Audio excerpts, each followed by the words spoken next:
Assalamualaikum warahmatullahi wabarakatuh. Kembali lagi bersama Kak Linda. Pada kesempatan hari ini kita akan membahas tentang IPA kelas 9 semester 2, yaitu pada materi kemagnetan subbab gaya Lorentz. Nah, gaya Lorentz itu apa sih? Gaya Lorentz adalah gaya yang ditimbulkan oleh muatan listrik yang bergerak atau oleh arus listrik yang berada dalam suatu medan magnet. Nah, persamaan untuk menghitung besaran gaya Lorentz, kita menggunakan rumus F sama dengan B dikalikan I dikalikan L, di mana F adalah gaya Lorentz, satuannya adalah Newton, B adalah medan magnet, satuannya adalah Tesla, dan I adalah kuat arus listrik, satuannya adalah ampere, dan L adalah panjang kawat, satuannya adalah meter. Oke, sekarang kita langsung ke contoh soalnya aja ya. Nah, ada sebuah kawat penghantar panjangnya 2 meter berarus listrik 10 mA dan berada pada medan magnet tetap sebesar 5 Tesla. Pertanyaannya adalah berapakah besar gaya Lorentz? Nah, kita tadi menggunakan persamaan F sama dengan B dikali I dikali K. Nah, di sini diketahui L-nya berapa? L-nya ada 2 meter. Terus, arus listriknya sebesar 10 mA. Nah, kita tahu bahwa kalau miliampere ke ampere itu kan dia dibagi dengan 1000. Jadi, 10 miliampere itu sama dengan berapa ampere? Sama dengan 10 dikalikan 1/1000 atau 10 dibagi 1000 ya. Nah, hasilnya adalah 0,01 ampere. Oke. Nah, sekarang kita masukkan ke rumus ini. Karena kita akan mencari berapa sih besar gaya Lorentz-nya. Tinggal kita substitusikan. Nah, di sini B-nya sebesar 5 Tesla. I-nya sebesar 0,01 ampere dikalikan dengan panjang kawatnya sebesar 2 meter. Berarti 5 dikalikan 0,01 dikalikan 2 sama dengan 0,1 Newton. Jadi di sini kita harus paham ya bahwa besarnya B itu berbanding lurus dengan F. Jadi semakin besar gaya magnetnya, maka gaya Lorentz-nya juga semakin besar. Dan juga ruas kuat arus listrik atau besarnya arus listrik juga berbanding lurus dengan F.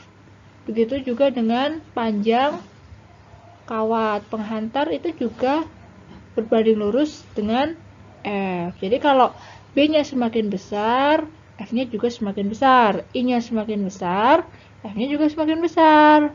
L atau panjang kawatnya semakin panjang, maka F yang dihasilkan juga nanti semakin besar. Paham ya? Oke, selanjutnya kita akan menentukan arah gaya Lorentz. Nah, untuk menentukan arah gaya Lorentz, kita bisa gunakan kaidah atau aturan tangan kanan.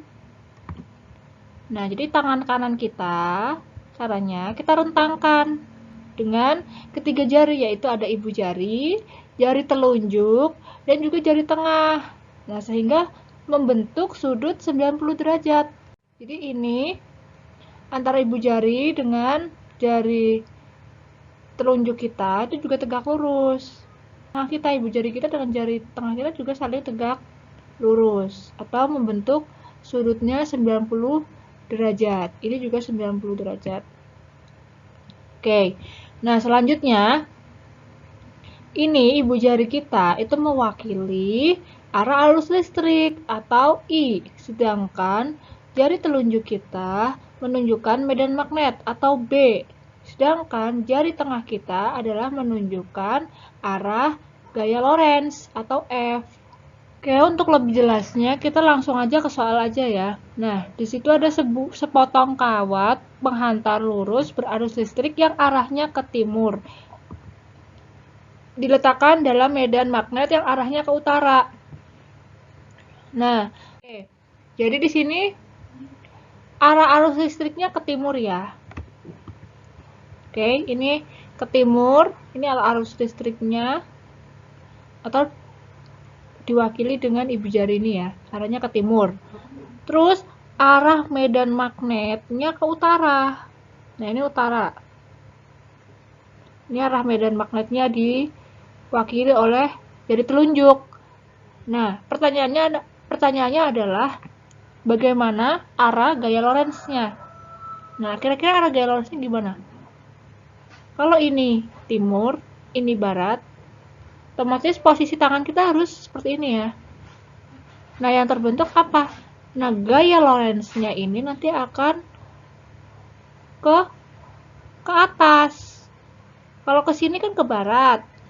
Nah, ini arahnya itu keluar atau mendekati si pembaca. Jadi jari tengah ini arahnya ke atas atau mendekati si pembaca atau keluar dari papan. Jadi di sini yang benar C ya, atas.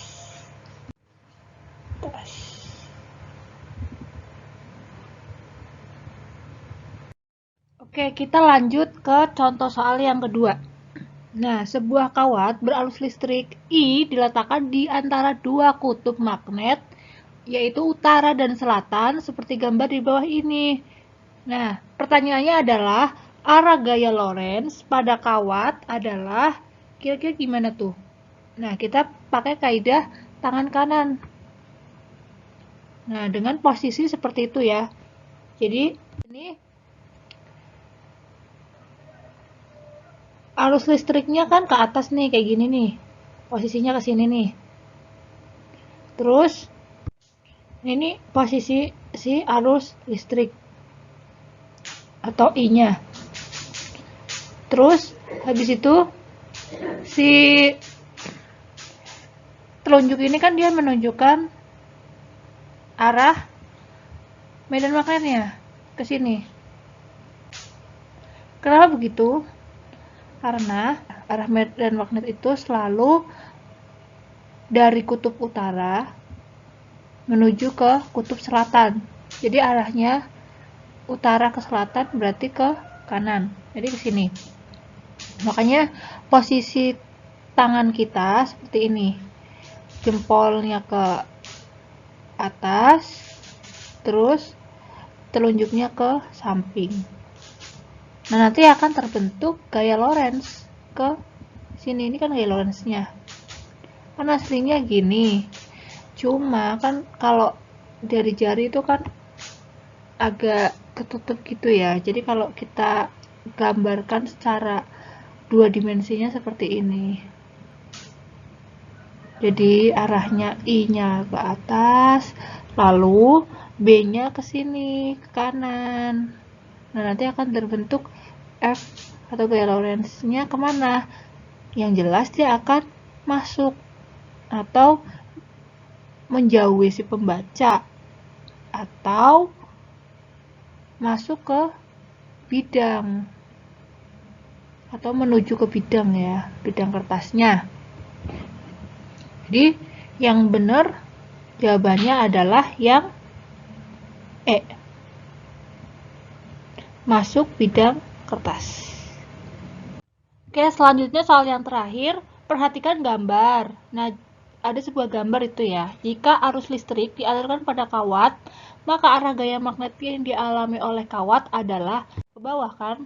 Arahnya ke bawah. Terus, kita tahu juga bahwa arah medan magnet itu selalu dari kutub utara kan keluar nih.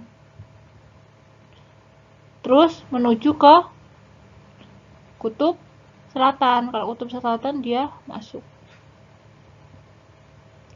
Nah, berarti kan arahnya dari kiri ke kanan atau menuju ke kanan. Panahnya kayak gini ya.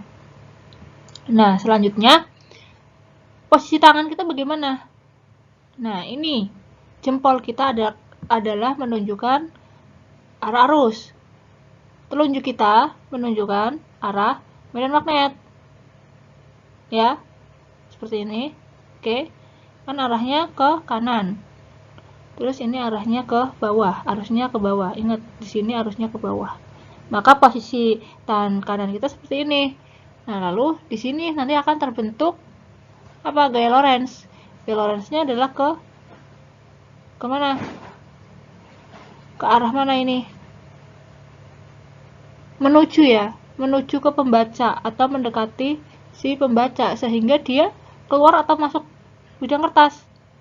Kalau menuju si pembaca berarti dia keluar dari bidang kertas, tapi kalau dia si gaya Lorentz-nya ini tidak menunjuk ke pembaca, itu berarti dia masuk bidang kertas. Jadi ini karena dia menunjuk ke pembaca gaya Lorentz-nya, maka dia keluar dari bidang kertas. Itu jawabannya adalah yang E, keluar dari bidang kertas. Dan yang jelas untuk B-nya itu akan selalu tegak lurus dengan I. Jadi lebih lengkapnya jawabannya adalah E, tegak lurus dan keluar dari bidang kertas. Itu ya.